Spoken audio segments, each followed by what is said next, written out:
chọc dậy thâu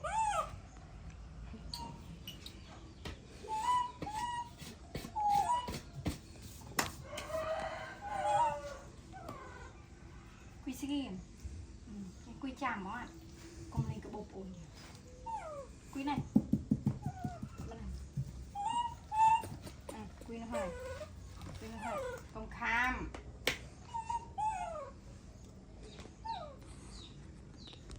rồng vật kia luôn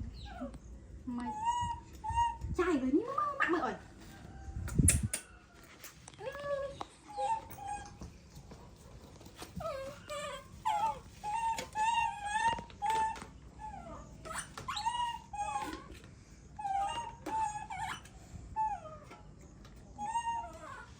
no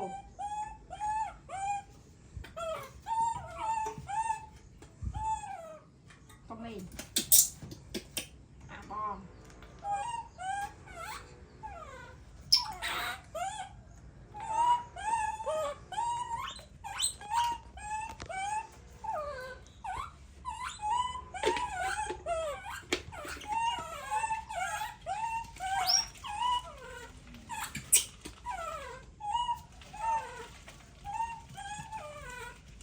tụi chị nằm bênh cái nó lỗ vàng mà rôm hình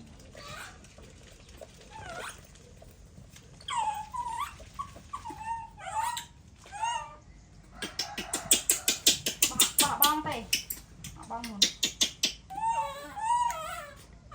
chưa mà đi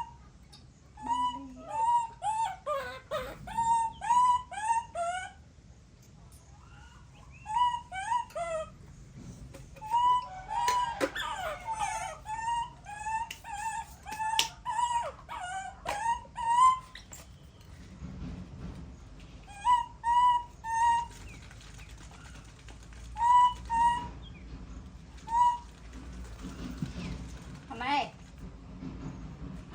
đốt này thâu chọc dậy thâu thâu na một quy này mình nào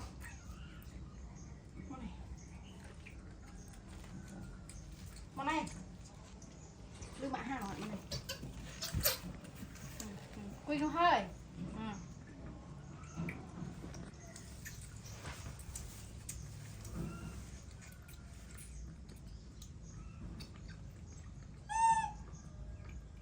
mình chỉ càng đọt lên trong ngàn tỷ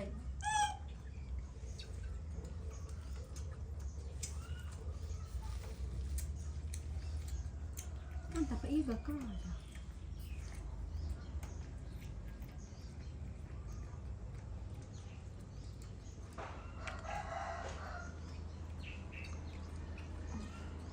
không lên mặt can rồi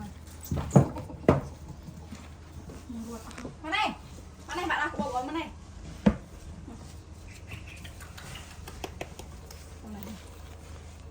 ồ cho thay quả các bạn chanh nha ba tôi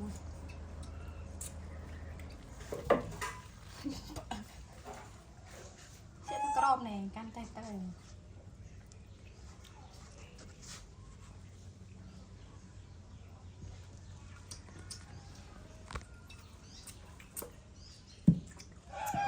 lì này đau vẽ lì này vô binh này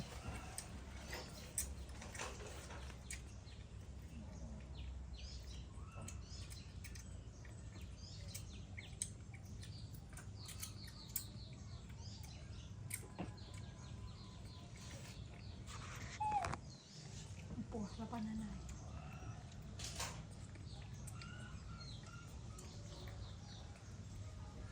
này tôi đứt mất cây chứ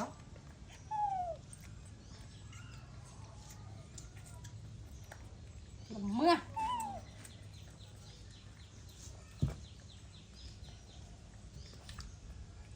ê con này con này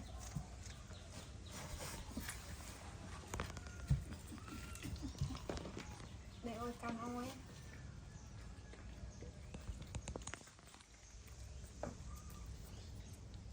pun